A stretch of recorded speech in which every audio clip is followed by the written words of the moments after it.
Alright, well, I finally manned up. Excuse me, this is Wyoming. I finally cowboyed up and got the fortitude to cut my canvas tent here to install that stove jack up there. And I got my wood stove in today, finally. What I used up here is a high temperature silicone boot. It's a stove jack boot. It's made to go around pipe like this. Not necessarily a tent application, but that's what I chose to use. I didn't want to use the sew-on type because, well, I didn't want to sew it.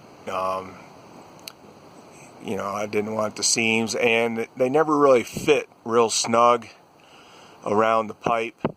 I guess so it allows movement for the tent and whatnot. Or it's got to be one size fits all, and these pipes are not universal, and I'll get to that in a minute. But what I did is that, for lack of other materials, and I wanted to use aluminum because I wanted to keep the weight down, I went and bought diamond aluminum diamond plate. I cut 2 rings, the circumference of the flange of the boot. And what's nice about that flange is that the silicone is bonded to an aluminum ring, part of the boot itself, and so that silicone, it's underneath the flange of the boot, and I've got a ring exactly like this on top of that. So basically what I did is I sandwiched the flange with the silicone from the boot between 2 of these rings, and then I used stainless steel bolts, and I think they're 1/4 20 bolts, and you know, I tried to stay all stainless steel. Of course, living in Wyoming, my local hardware store, I quickly cleaned them out, and I had to go to steel, just regular steel. But I'll change those out as they get more in for the wing nuts there. But I used all aluminum and stainless steel. The top part, the top flange, the bolt, there's a washer that I used, and it's got a neoprene rubber base fused to the washer itself. So that's what's sealing on the top underneath the bolt heads on the top there. I'll give you an outside shot, but the high temperature silicone boots are orange, and I can't remember off the top of my head what size this one is. I'll have to, when I get back to town, go to the hardware store and get one and get the size off it, and I'll put it in the comments. But this is a 5-inch stove pipe, and I'm going down. If you haven't seen my previous videos where I talked about putting this gasket on the door, this is a Campchef a barrel stove or wood stove, and I had to do some mishmashing or hodgepodge in here. Like I said, all stove pipe is not created equal. Even though one company says it's 5-inch and the other company says theirs is 5-inch, they're not interchangeable. And I found that out because Colorado Cylinder Stoves has a couple nice features that I wanted to incorporate in this installation that Campchef doesn't offer. And one of them is this heat robber here. It's a kind of a combination heat robber and spark arrestor. My theory is you can't have enough spark arresters. And so this is made by Colorado Cylinder Stove, and it's made to fit their pipe. It does not fit properly the pipe for Campchef. So what I had to do is that I got the spark arrestor here, the heat robber, and I didn't find out that it wasn't going to fit the Campchef pipe until I got that. So what I wound up having to do is I had to buy a section of the, or not a section, I had to buy a nesting set of the Colorado cylinder stove pipe. And the mishmash comes in here. This Colorado cylinder stove pipe won't fit the opening down here. It's too small for the Campchef. I mean, it goes down in there. It'll slide down probably 6 inches inside there. So what I did is that I used the Campchef first section here that fits into the stove, and being that the Colorado cylinder stove runs a smaller diameter, what I did is up in here, there's a flange, or yeah, I guess it'd be a flange or a collar that fits down inside this pipe here, and it was real loose. So what I did is on this collar on the bottom of this, I used, going back to the to this gasket here, I used something similar to this, except I used a graphite impregnated gasket. And the reason I used the graphite impregnated stuff is because I was anticipating creosote buildup in here,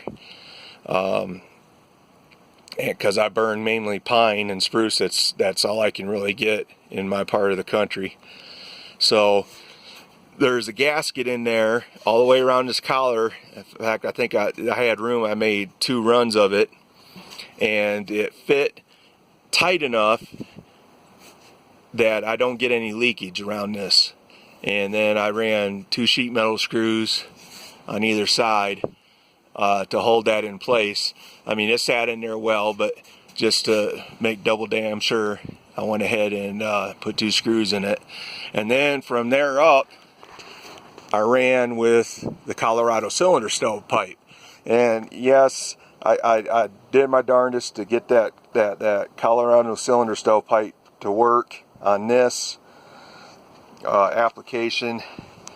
I didn't like having that gap there. And yes, I could have went around it with that same graphite impregnated gasket material that I used up in here. Went around the pipe. I tried taking the crimp out of the Colorado cylinder stove pipe. It just wasn't going to work for me, not the way I wanted it to. So this is Campchef, and now my phone's messing up. Yeah, like you've seen in my other videos, if you've seen them. This is Campchef pipe, then Colorado cylinder stove, and then the rest is Colorado cylinder stove pipe. We'll take a run outside here. I don't want to shut the phone or the camera off because I can't restart it. I have to make 2 videos. So anyway, that's how it looks sitting in there. And the other thing that I wanted from Colorado cylinder stove that would not work on the Campchef pipe is their rain cap, combination rain cap and spark arrestor. Not so much on the spark arrestor. They do a terrible job fitting that mesh screen in there. And it's not just mine. I've been reading reviews from 1 year and 2 years ago that they don't care. I don't know. They don't care. Either they don't read their reviews, but anyway, when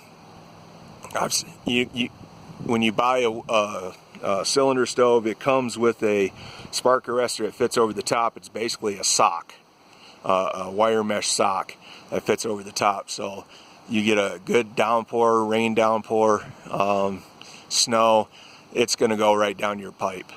So that's why I wanted to run that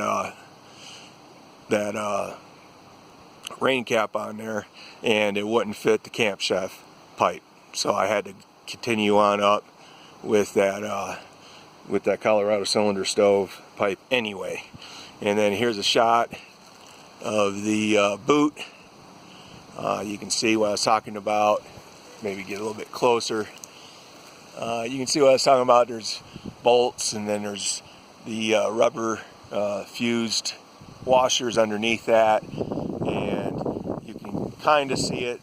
You can see where that silicone actually extends down underneath the flange, and it seals up against that canvas pretty nice. We're supposed to get some weather tomorrow night and Monday, so I'll definitely have a good review on that. Let you all know how it worked out. But I do need to get a guy system on this. Unfortunately, I don't have a ladder tall enough right now, or at least screw those sections of pipe together.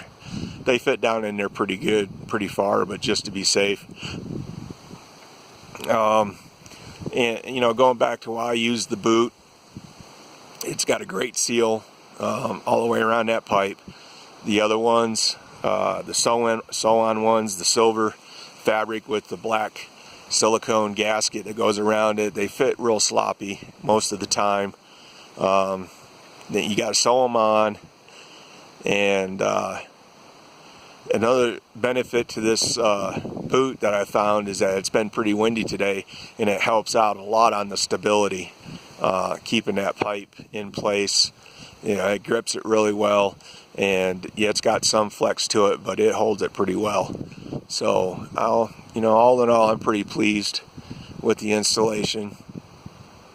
My wife, she likes to sew, so I'm gonna put her to work next summer, reinforcing that